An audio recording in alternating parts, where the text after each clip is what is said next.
saying? All the chaos, destruction, famine, tribulation, pestilence, all these things on the horizon. What are you supposed to do?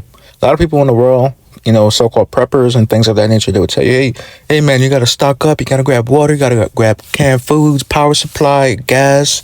You know what I'm saying? You got to have medicine on hand. You got to be ready. We know these days are evil. You got to be prepared. You got to pack, stock up your storehouses and all these things. All right? That's what the people of the world will tell you. Right? But what are you supposed to do as a believer in the Lord? Are you supposed to be following this mindset? What's the answer? The answer is yes and no. You see what I'm saying? Operating in that spirit of fear, constant fear of what's going to happen, what's next. I got to be prepared. I got to stock up. I got to have emergency supplies. Doing all that stuff will get you destroyed from the Lord. Why? Because you do not have your trust in the Lord. Okay? You're fearful. You're unbelieving. You're doubtful. That's the kind of spirit that's going to make the Lord angry at you. You say you believe, but guess what? You're constantly full of fear. You know what I'm saying? Have no trust in the Lord whatsoever. So are you supposed to be stocking up and things of that nature? As people in the world like to say. You see what I'm saying? The answer is yes and no, like I said before. This is Proverbs 22:3. The prudent man foresees the evil and hideth himself, but the simple pass on and are punished. You see what I'm saying? Don't be a fool, right? We know these days are evil.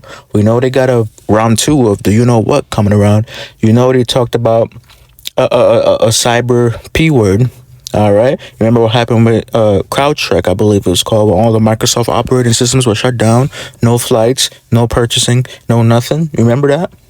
So we know these days are evil. We know what's on the horizon. We know they want to bring the order out of chaos. You see what I'm saying? So yeah, it's probably wise to have a couple of things on hand, right? To have some water, to have some food. But like I said before, it's a fine line between operating and doing that stuff in fear and operating and doing that stuff in the way. Let me just have a couple things. You see what I'm saying? End of the day, man, you got if one thing you get out of this video is that is the will of the Lord, right? Whether you continue to live on, all right, or you perish because of these things. You see what I'm saying? It's not that him that runneth or willeth. You could stack up to the ceiling. You could stack up all this food, water, supplies. But it's the will of the Lord, as if that stuff even is relevant or not. So at the end of the day, you got to put your faith and trust in the Lord. It's his will. Whether, you survive or you fall. Romans 9:16. So then it is not of him that willeth or runneth, but of God that showeth mercy. Right? You got to be praying for mercy, man. You got to be praying for the Lord. Life and death, health and sickness is in the hands of the Lord, right? You could do all this stacking. You could do all this preparing, but none of it